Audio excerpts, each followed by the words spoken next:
근데 아마 거기까지는 전문적인 부분들이기 때문에 거의 아마 일반인들이 생각하기는 어려웠을 거예요. 무름병은 예방할 수가 있지 이제. 그러면 튼튼하니까 면역성이 좋을 거 아닙니까? 네. 그래서 겨울 나기가 편하다 이런 얘기죠. 어떤 조치를 해주면은 좀 꽃을 많이 피우고 오래 유지할 수 있을까요? 안녕하세요. 꽃 피우는 시간입니다. 여기는 제라늄 농장인데요. 올 여름 정말 제라늄들 힘들었잖아요. 지난 여름 동안 왜 이렇게 제라늄들이 힘들었는지 알아보고 혹한의 추위가 예상되는 올 겨울 동안 어떻게 해줘야 이 제라늄들을 잘 관리할 수 있을지 그 노하우들을 배우는 시간을 가져볼 텐데요. 국내 최대 규모 제라늄 농장 HS플라워의 회장님께 그 오랜 기간의 노하우를 들어보는 시간을 가져보도록 하겠습니다. 같이 회장님 찾으러 가보시죠.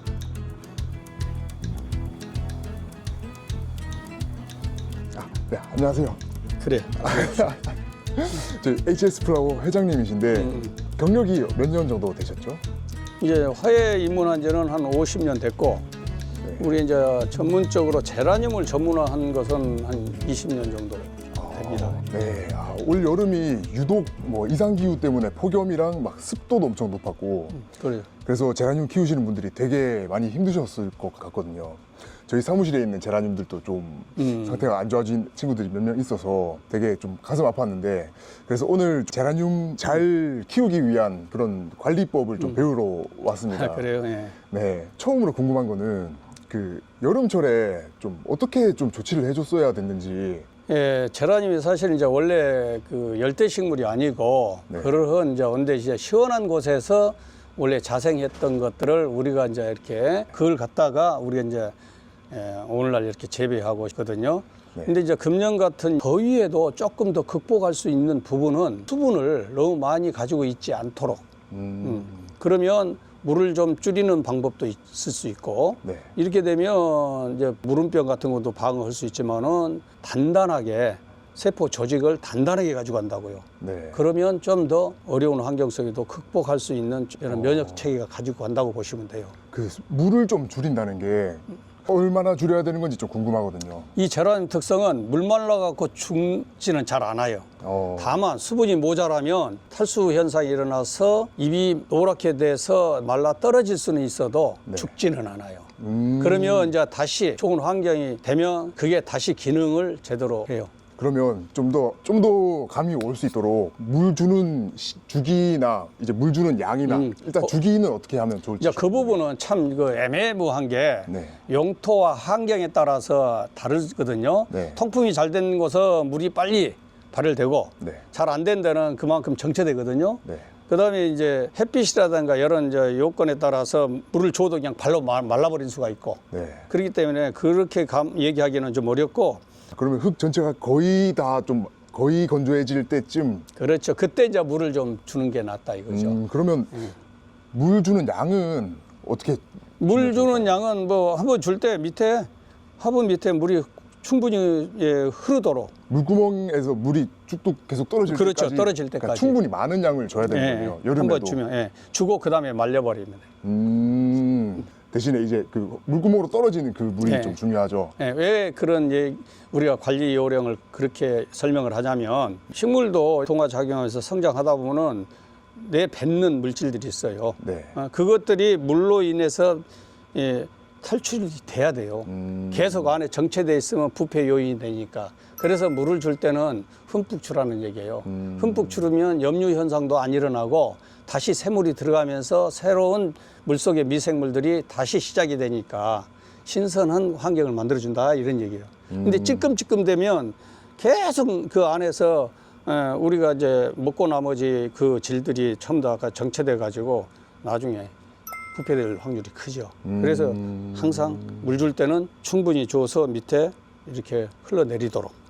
어떻게 보면 흙을 신선한 물로 씻어준다는 그런. 그렇죠. 느낌이네요. 그런 개념으로 봐도 괜찮아요. 이게 제라늄만큼은 물 주는 양을 좀 적게 주는 게 낫다라고 말씀. 적게 주라는 하시는지. 얘기는 그만큼 과습하지 말라라고 하는 게 맞아요. 네. 그런데 제가 현장에서 보면 바로 그런 얘기요. 토양 속에 있는 부패된 물질들은 어디로 빠져나가냐 이거요. 물을 통해서 씻힐 수밖에 없어요. 아니 그렇게 안 해주면 그 안에서 부패된다 이런 얘기예요. 근데 아마 거기까지는 전문적인 부분들이기 때문에 거의 아마 일반인들이 생각하기는 어려웠을 거예요. 아, 그렇군요. 그러면은 이제 물구멍으로 물을 계속 씻어주는데 그럴 때 이제 비료 성분, 영양 성분들도 같이 빠져나가죠. 나가잖아요. 네, 빠져나가야죠. 네, 그러면은 계속 이제 액비나 뭐 그런 거를 좀 또 꾸준히- 공급해줘야죠. 이게 이제 우리가 먹고 나오면 우리가 항상 찍어 쓴 게 사람도 잘 먹고 잘 싸야 된다 그러잖아요. 네. 사람으로 치면은 뭐 똥 오줌을 계속 뿌리가 그렇죠. 싸고 있다고 보면 돼요. 그렇죠. 먹고 싸고 먹고 싸고. 아, 그러면 이제 이제 물 주면 먹고 나머지 양분 먹고 나중에 찌꺼기 배설하고 이렇게 해줘야 되는데 뭐 그건 누가 해줘야 돼요? 우리 사람이 도와줘야지. 네, 근데 아무래도 좀 많이 키우시는 분들은 화분 양이 많다 보니까 물구멍으로 이제 물 뚝뚝 떨어지는 게 좀 계속 일 양이 많아지잖아요. 자, 네, 왜 이게 호흡이 다 돼 있죠? 네, 그러면 땅 표면에 놓으면 네, 이 공기 수분이 참 저 공기가 산소가 들어간단 말이에요. 그래야 이게 토양이 부패가 안 돼요. 네. 자, 물을 주면 이게 딱 다 있으면 물이 흐를 것이 없지만은 이게 틈이 있잖아요. 네. 이 빠져나오라고 이렇게 만들어 놓은 거예요, 이게. 그래서 물을 듬뿍 준다 하더라도 이 물이 이렇게 다 이렇게 여기 홈으로 다 빠져나오게 돼 있어요. 네. 그것만 이해해도 그냥 이래서 물을 듬뿍 줘서 그렇게 관리를 하라고 그러는구나 이렇게 이해하시면 되고, 물을 자주 준다 그래서 과습이 일어나는 게 아니라 이제 그렇게 물을 빼주면 네. 이제 과습병은 조금 줄일 수 있다고 봐야죠. 근데 안 빼주면 조금 줘도 그러면 계속 그 자리에 정체돼 있으니까 거기에 이제 부패된다고 보면 돼요. 그럼 물음은 이제 뿌리에서부터 시작되나요? 아니면은 뿌리에서부터. 이게 이제 우리가 이제 근권부라고 그래요. 네. 왜 여기서 밑에서 썩냐면 네. 여기는 통풍이 잘 되잖아요. 네. 그죠? 그러니까 여기는 썩을 이유가 없어요. 네. 근데 여기 이제 표면 닿는 데가 바로 이제 이게 이제 과습하기 때문에 병균이 여기에 서식하기가 좋으니까 여기서부터 발열이 생긴다 그러면 돼. 이게 여기가 찍는 게, 이게 여기를 말려라 요 표면을. 네. 이걸 말리면 무름병은 예방할 수가 있지 이제. 근데 이미 와버린 거는 네. 어려워요. 물음을 좀 예방하고 싶으면 흙을 좀 이제 통기성 좋은 흙을 그렇죠. 배합을 그건 해주는 그 이상적이죠. 그래서 이제 용토가 중요하고, 그 다음에 관리법이 중요하고. 그리고 예. 이제 흙 표면이 좀 말라 있으면은 흙 내부에도 공기가 그렇죠. 통하고 있다는 상태가 그렇죠, 된다는 그렇죠. 거잖아요. 그렇게 보시면 돼요. 물 주기의 인식을 다르게 하셔도 괜찮을 것 같네요. 그렇죠. 또 궁금한 게 있는데 이상기후가 또 올해 예정되어 있잖아요. 그렇죠. 겨울에 막 영하 20, 30도까지 네, 내려간다 뉴스에서도 그러는데 제라늄들은 그래도 서늘한 걸 좋아하는데 영하 20, 30도까지 내려가면은 어떻게 되나요? 이제 이렇게 보통 뭐 벽밭에 재배하지는 않잖아요. 네. 그래서 실내 공간, 우리 사람이 살기 좋은 저건이 있잖아요. 네.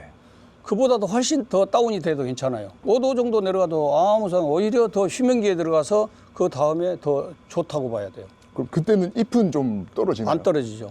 그대로 유지하나요? 이제 이렇게 되죠. 추우면 뭐 덥거나 추우면 자체적으로 에너지를 더 확보해서 이게 웅크리죠. 그 대신 이제 성장은 멈춘다고 봐야 되고. 이미 이제 가지고 있던 에너지를 이제 그렇죠. 최대한 아껴 쓰면서 그렇죠, 휴면기에 든다는 게 그렇죠. 그런 거죠. 그렇게 보시면 돼요. 그렇게 되면은 좀 겨울철 같은 경우에는 좀 이 에너지원을 좀 공급해 주면은 좀 애들한테 좋을 수는 있겠네요. 그렇죠. 이때 야간쯤에 비료도 충분히 주고 물 관리도 충분히 해주고 빛 관리 제대로 해주면 네. 아주 튼튼하게 이놈이 가져가죠. 그러면 튼튼하니까 면역성이 좋을 거 아닙니까? 네. 그래서 겨울 나기가 편하다 이런 얘기지. 그럼 가을에 미리 좀 뿌리를 튼튼하게 만들어놔서 그렇죠. 사실 뿌리가 튼튼하면 면역력이 좋은 거니까. 그렇죠. 그러면 실내에서 크는 아이들은 뭐 겨울을 거의 겨울처럼 안 느낄 수도 있겠네요. 그렇죠. 안 느끼죠. 가정집이 보통 뭐 23도 이상 되잖아요. 네. 최고 좋죠. 뭐 더위 걱정도 않고 뭐 추위 걱정도 않고 그냥 그대로 풀 가버리지 가정집에서는. 그러면 무럭무럭 잘 클 수도 있겠네요. 겨울에 무조건 크죠. 잘 크죠. 이게 겨울꽃이라고 봐야 돼요. 음. 제라늄은 실내로 들어갔을 때. 실내로 들어갈 때는 겨울에도 최고 정성기를 가져갈 수 있다. 그리고 이제 막 꽃 피울 시기가 이제 돼가지고 꽃이 피고 있는 제라늄들도 많이 있을 것 같은데 이 꽃이 좀 많이 피고 싶고 좀 오랫동안 이 꽃을 좀 유지하고 싶고 그런 생각이 있잖아요. 그렇죠. 그 집에서 이제 집이라는 환경에서 어떤 조치를 해주면은 좀 꽃을 많이 피우고 오래 유지할 수 있을까요? 환경을 약간 변화를 시키면 꽃이 빨리 피어요. 변화를 시키면요. 네, 이게 예를 들면 쭉 성장기를 가지고 가게 뭐 질소 비료를 많이 준다든가 네. 하면 계속 안 가고 그쪽으로 가요. 꽃을 안 피고. 그런데 이제 인이라든가 이렇게 이제 꽃을 필 수 있는 성분 비료를 주면은 그것이 이제 꽃으로 생식 기능으로 전환을 할 수가 있죠. 네. 이때 이제 그런 양분들을 주면은 그냥 바로 이제 성장할 것들이 이 생식 기능으로 돌아서면서 꽃으로 그냥 확 변하는 거죠. 지금 이제 꽃 피울 시기니까 인 성분이 좀 더 추가된 비료를 좀 주면은 꽃이 많이 그렇죠. 핀다. 네. 그래서 비료 성질이 다 다르게 있잖아요. 네. 이게 다른 성질을 알아서 잘 주시면 그렇다 이거요. 아, 오늘 정말 많은 거 배웠습니다. 너무 감사해요. 고맙습니다. 예. 또 이렇게 찾아주셔서 너무나 고맙고, 이렇게 이제 우리 대표님처럼 소비자한테 전달해주는 지식 코너가 없으면 좋은지 안 좋은지 소비자들이 뭘 보고 판단하겠어요. 그냥 보는 걸로만 판단하지만 또 이런 좋은 지식들을 공급해주면 이 꽃의 기능성까지도 이제는 소비자가 알고 간다 그러면 얼마나 좋겠냐 이거예요. 아무튼 그런 쪽에서 보면 너무나 고맙습니다. 아유, 감사합니다. 오늘 영상이 재밌으셨다면 구독과 좋아요 부탁드리면서 저희 인사드리면서 마무리하겠습니다. 네, 여러분 안녕히 계세요. 안녕.